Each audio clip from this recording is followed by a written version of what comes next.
Washington, the Obama administration is exploring the deal with Pakistan that would limit the scope of Pakistan's nuclear arsenal, the fastest growing on Earth. The talks are the first in the decade since one of the founders of its nuclear program, Abdul Qadeer Khan, was caught selling the country's nuclear technology around the world. The talks are being held in advance of the arrival of Pakistan's Prime Minister, Nawaz Sharif, in Washington next week.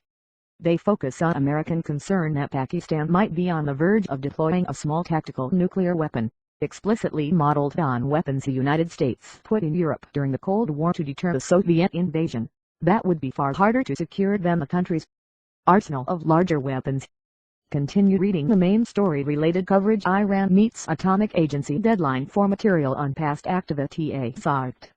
15, 2015. Iran is set to put nuclear deal, now ratified, in motion. Oct.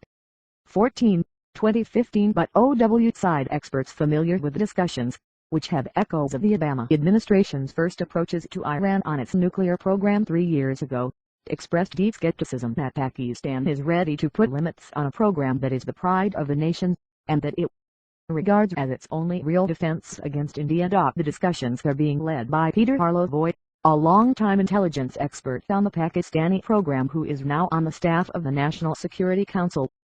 At the White House on Thursday, Josh Earnest, the press secretary, was asked about the talks and broke from the administration's previous position of refusing to comment. A deal like the one that's been discussed publicly is not something that's likely to come to fruition next week, he said.